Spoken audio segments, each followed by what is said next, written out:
Hello everybody, welcome back to Gaming History. Today we're going to be talking about the history of handheld gaming. Let's begin. It all begins in 1976 when Mattel Inc. released Mattel Auto Race. It used calculator hardware and had very simplistic graphics, with the graphics only being red LED lights in dot form, and the sound effects were simply just bleeps and bloops. But it was successful enough to start the Mattel Electronics Sports line, which lasted from 1977 to 1980. 1977, they came out with Mattel Electronics football, baseball, basketball, soccer, and hockey. Football was the most popular one. Football was often sold out and was extremely difficult for consumers to get their hands on due to how quickly it would sell out when they finally did get a new shipment in, and was frequently difficult to keep in stock.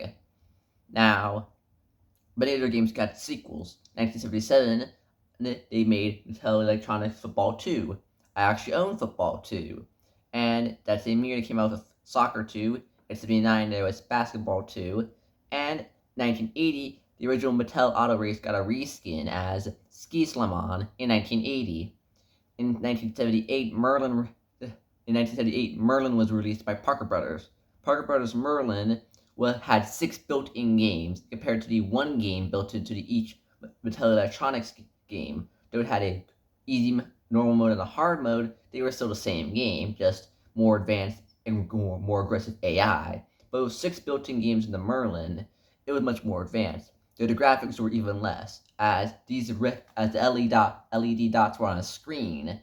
Wow, the Merlin dots, as there were specifically 8 buttons that would light up and flash, weren't on a screen at all. The Merlin thing was this large red rectangular thing, and in the middle there was an array of 8 dots, 3 rows, and then one here and one there, and they would do a flash, turn on, you turn off, for stuff. So it wasn't really even graphics, far less graphically advanced than electronics, but more games in it.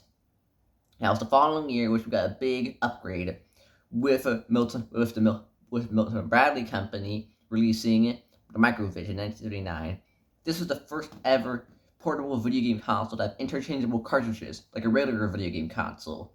All of these only had built-in games which couldn't be replaced at all. The games were in there forever and ever, but the Milton Bradley Microvision could have different games plugged into it. You take out the cartridge, put a new one in.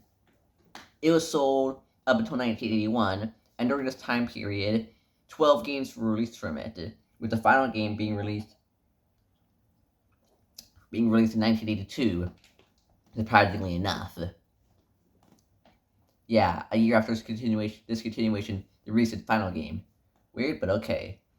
It sold decently well for the time, and it's a big advancement as it had much better graphics than anything on the market.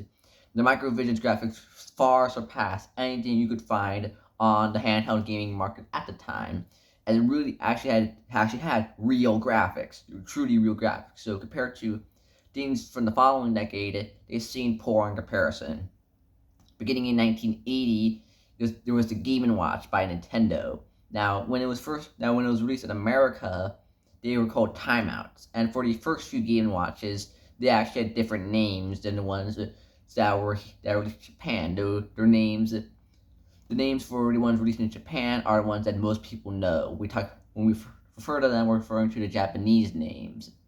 Now, these, instead of using LED lights and dots, instead they use liquid crystal displays for them. And these actually lasted for quite a while, up until all the way to 1991. And there were different variations and versions of them.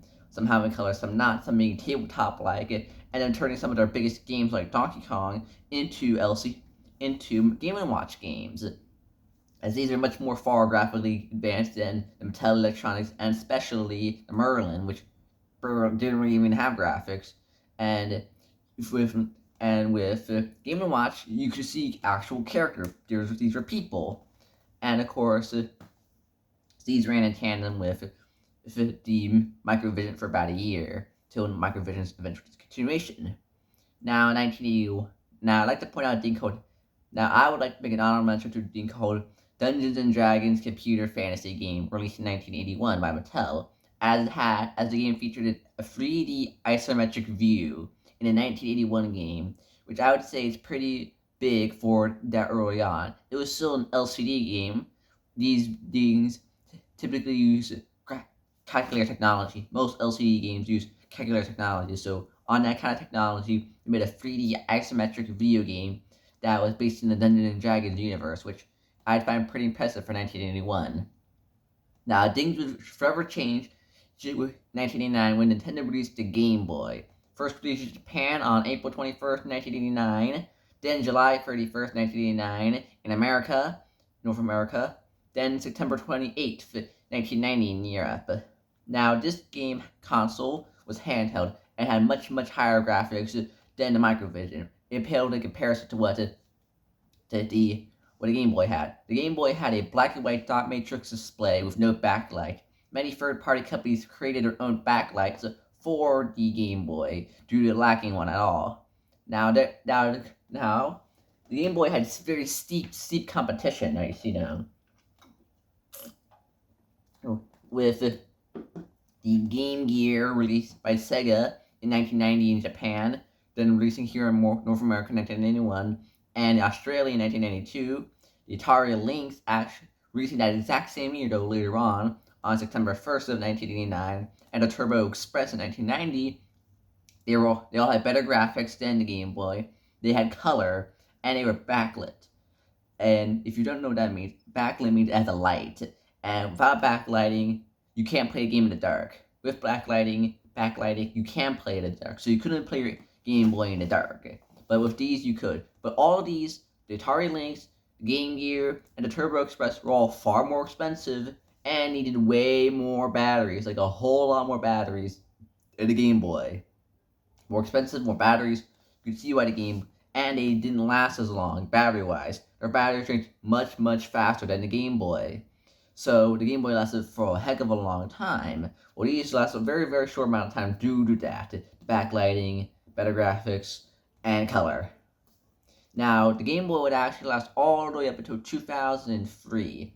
Now, during the 1990s, so there was people known as Tiger Electronics. Tiger Electronics produced a wide, many low-quality LCD games using full-on calculator technology, being technically graphically more capable than a Game & Watch, but gameplay-wise less.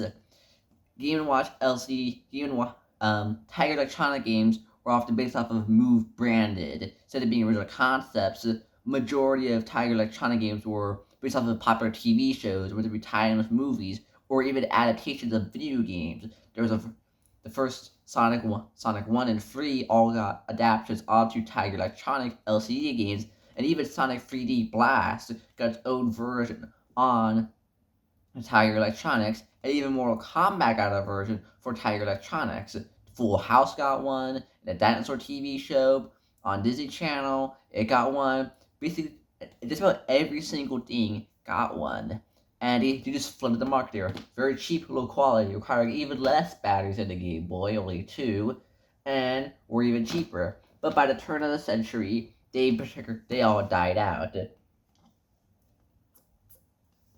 And by the turn of the century, the only competitor to the Game Boy that still existed was the Sega Game Gear, which lasted all the way until 2002, when it finally died out. And the Game Boy lived on for another year.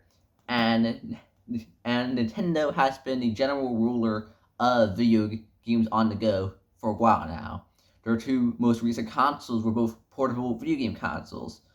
You could play the Nintendo Switch on your TV, but most people just play it on the go. At least my family does. After the recent release of the Nintendo Switch 2, it seems going to continue that way.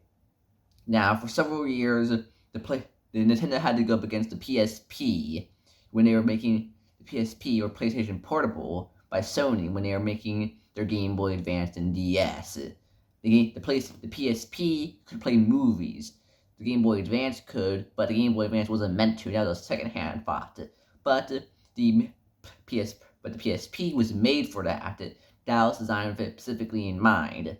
But still, in the end, it was the Game Boy Advance, and then later on the DS that won out. Now, beginning in the late 2000s, mobile games began to rise. Early on, you had to pay for your mobile games, but they didn't have ads, so that was a good thing. But as time went on, mobile games got more and more popular with games such as Angry Birds, Plants vs. Zombies, and Candy Crush. And now the mobile game market is a multi-million, maybe even $1 billion market as more people are playing games on the go than ever, as there are found millions upon millions of free games you can play on your mobile cellular telephone. In fact, this very video is being filmed on one of these right now as we speak. And the poor mobile games have existed on cell phones since around the late 90s, late 80s, early 90s. It began in the late 2000s with the iPhones and the creation of the Play Store, which expanded this new market of portable gaming. As I needed to buy a whole console, you just download free ones on your phone, making it you and all you can do. But of course, being about mobile games, they're far less quality. Ads, riddled with ads. And some of them are just full-on scams or just false advertising. You see those ads you get all the time, those fake mobile games. They look interesting, look nice, but really they're just awful. But for portable gaming, as a video game console, the Nintendo Switch is currently the main ruler. Nintendo's competitors, Microsoft and Sony, are focused on home console gaming, as both Nintendo Switch and Nintendo Switch 2 are hybrids. So I consider them portable gaming devices because I reckon most people use them for portable gaming, but that's where we are now.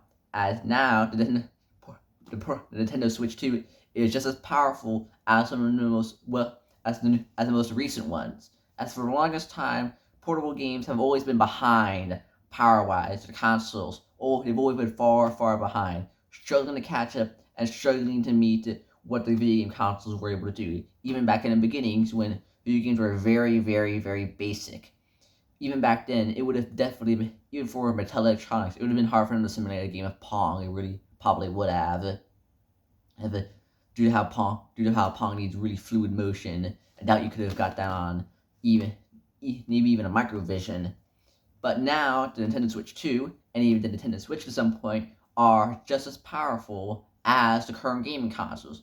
The PS5 and the new Xbox.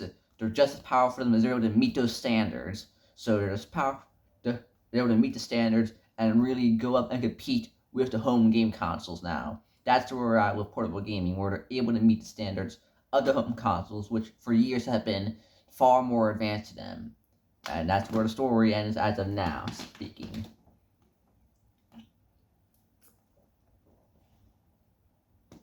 Well, ladies and gentlemen, I hope you enjoyed this video. I'll see you all around. Bye. Have a nice time.